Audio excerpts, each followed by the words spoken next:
Hey YouTube, this is Yirmiyahu Weeps. I have become a Muslim. Okay? I just wanted you to know, I want everyone to know I have become a Muslim. Um, Muslim means one who submits to Allah, and Allah means the, what does Allah mean exactly? That's a good question. Allah, let's see. Allah, what does Allah mean? What does Allah mean? Sorry, I was gonna have this all looked up and prepared, but nope, nope. So, Allah, Allah. What does it mean? Allah. Well, here it says it means the God, but God is to me a really weird word. I don't even know what God means exactly. So, the supreme, I don't know, the deity, I guess, or something like that. Anyways, so yeah, that's what Allah means. So the deity, I submit to the deity. Now, Muslims, I've had Muslims tell me that that Arabic Christians refer to the deity as Allah. It just means the deity. So yeah, I submit to him. And I know that he has a bunch of titles. Allah has a bunch of titles. In the Islamic faith, what's known as the Islamic faith, he has 99 titles. Now, a lot of these titles I think are true. I'm going to actually see if I can find, I have a list of all his titles. And I think a bunch of them are true. I mean, it says that he's the exceedingly compassionate. I believe that the Creator is exceedingly compassionate. The exceedingly beneficent. I think he is. The exceedingly gracious. Yes, he is. Exceedingly merciful. Yes, he is. He's the King, the Sovereign. Yes, he's the pure and the purifier. Yes, he purifies people. Every one of us. He's the peace and the source of peace and safety, the grantor of security, the controller. He's in ultimate control. I believe this. The Almighty, the invulnerable, the honorable. I think he is honorable. The irresistible. I think he is ultimately irresistible. The majestic and supreme, the creator. He is the creator. The maker. He's the fashioner, the shaper, the designer. The repeatedly forgiving. Yes, he forgives over and over abundantly. The provider, the victory giver. He gives his children. He will ultimately give his children victory over all that's against them. Like sin and the things that drag you down, the things that keep you from being good. He will ultimately give all of his children victory over those things. So I totally agree. The all-knowing, the omniscient. I agree with that. The straightener. He does make straight the things that are crooked. Let's see. The giver of honor. Yes, he gives honor. The all-hearing and the all-seeing. Yes, he's those things. The judge, the arbitrator. Yes, he's those things also. The utterly just. Yes, the gentle, the subtly kind. Yes, he is those things. The all-aware. The magnificent. The sublime. I think he is sublime. The great. I think he is great. The preserver, the nourisher, the bringer of judgment, and he does bring judgment. He decides. Judgment is basically deciding what to do, and he decides what to do with people. And really, judgment would be what to do with someone to bring them to fruition, bring them to the best possible good, to bring them. To bring to fruition the good that you've created for them. And he does that, to bring them to a place of wonderfulness. He does that. The bountiful, the generous, he's all those things. The watchful, the answerer, yes, the all-embracing, the omnipresent, the all-wise, the loving, the all-glorious, the majestic, the resurrector. Yes, he will resurrect all people. Yes, he is those things. The witness, the truth. So yeah, there's a lot of these that I agree with, that I think he does. So they're all true.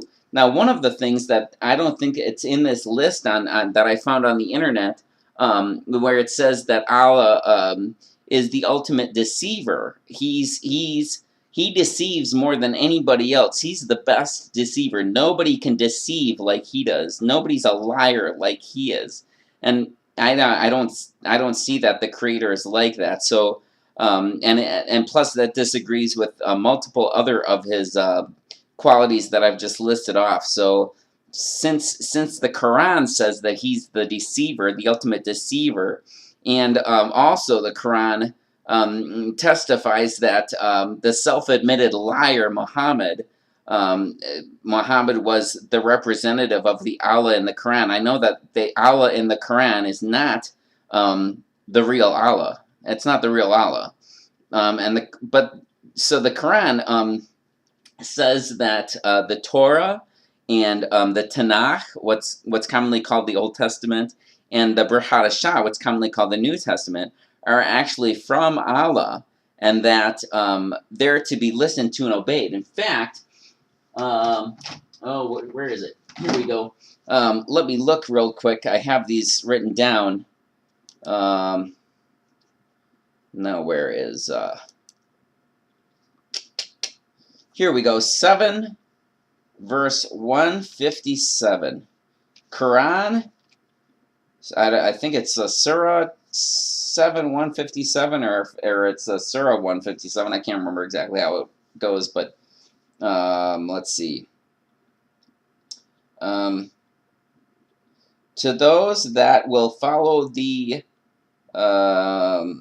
apostle, the messenger, so I think it's talking about Yeshua, because Yeshua is the messenger, who they will find described to them in the Torah and the gospel, or good news. He will enjoin righteousness upon them and forbid them to do evil. He will make good things lawful to them and prohibit all that is foul. So, in the Torah and the gospel is where you find him making the good things lawful to them and prohibiting all that is foul. So if there's anything in the Quran that's allowed in that's not allowed in the Torah or the gospel, then you know that it's wrong. The Quran's wrong. And then there's another place. Where is it? Chapter 5 verse 68. Let me go over there in my nice little book here. 568. 568.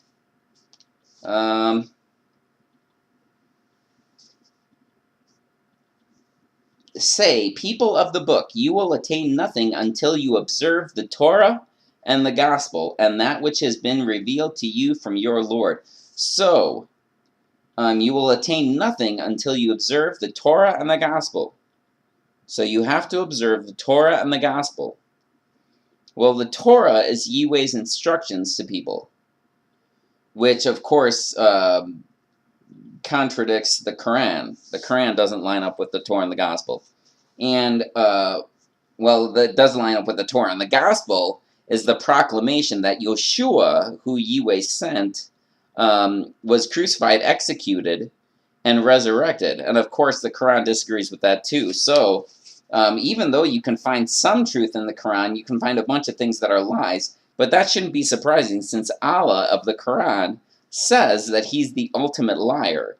So that's not a big surprise. So, and plus, Muhammad is the messenger for the Quran, and Muhammad thought that his revelation was from a demon.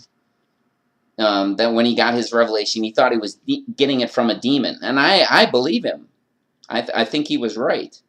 Because he was a manipulator, and he was a pedophile. He was like 53, 54 when he had sex with a 9-year-old little girl. He married her when she was 6, and then had sex with her when she was 9.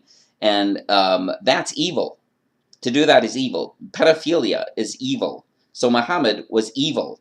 And he raided peaceful caravans, and he had sex slaves, and he had more wives than any of his other fellow men. So he was a hypocrite, and he was a lustful, barbaric thug, basically. So, I mean, he was an evil man. But that's not surprising because he worshipped the evil Allah, not the Allah that I worship, but the evil Allah. Um, but then you know that he was cursed by his evil Allah, because he said that if I die by getting my aorta cut off, that's getting the aorta cut off is a sign that you're cursed by evil Allah, and that's how Muhammad died. He said, "I feel like my aorta has been severed." So basically, he was letting people know, I am cursed by my evil Allah. Um, so that's and plus he was a sinner and he asked for forgiveness for his sins. Well, which is nice, which is a good thing, since he admitted that he was a sinner and he was a horrible person, that he asked for forgiveness for doing the horrible things that he did, and promoting all the horrible things that he did. So yeah, so I am a Muslim. I submit to Allah, the real Allah. I reject the evil Allah, and I'm gonna tell you my shahada. I bear witness that there is no hypocrite, evil liar except Allah from the Quran, and I bear witness that Muhammad is the messenger of evil Allah. That's my shahada.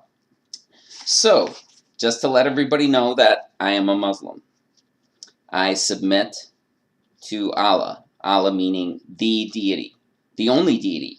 There is only one. Now, of course, he has a name. He's not just the deity. He has a name. It's Yihweh, the self-existent one, the creator. And that's who I submit to. The one who sent Yoshua, who was not an evil thug like Muhammad, and was actually didn't do anything wrong, and was tortured to death and executed, but then came to life again and brings hope to all of humanity, because we're not all just going to be stuck in this horrible world. Well, it's not completely horrible, but it's an evil age. We're in an evil age where there's evil and corruption and torture and confusion and suffering and death. So we're in this evil age, and we have to endure. We have to endure the age until our time comes to be done with this age. We'll die. It'll be like going to sleep, and then we'll go on to the next age, where all of this confusion and evil will be over with. And Muhammad will get cleaned up just like the rest of us. And he'll be free from evil Allah.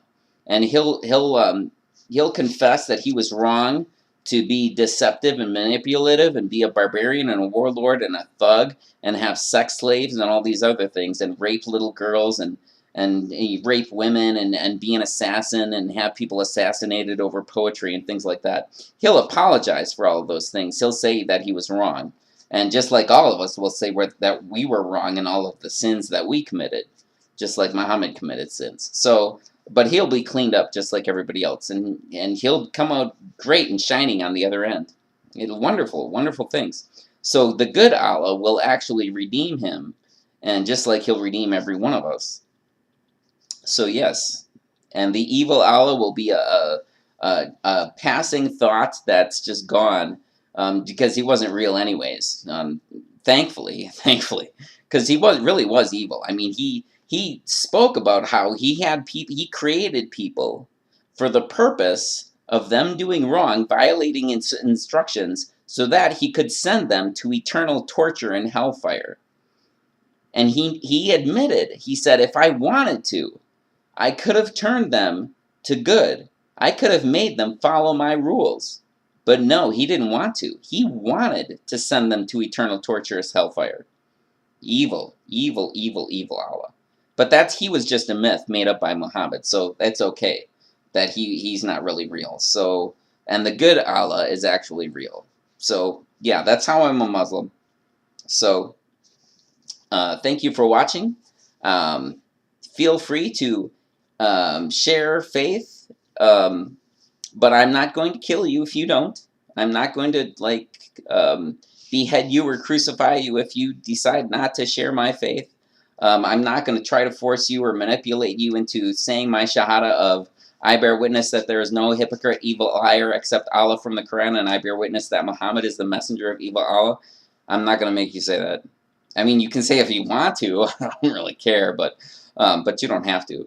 And the Creator himself will convince you of his goodness and truth and love, And I'm not even gonna, I'm not gonna try to convince you. I mean, you can, listen to me if you want to, but it's not my job to try and, um, I don't think it's my job anyways to try and convince you, and definitely not to try and coerce you or manipulate you or deceive you or any of those things, lie to you.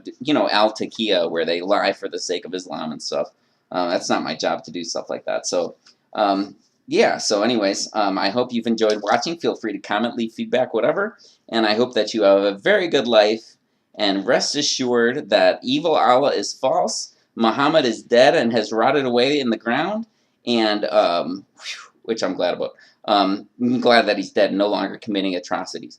And glad that he's going to be redeemed, and he's going to come out bright and shiny on the other end, just like everybody else. So, thank you.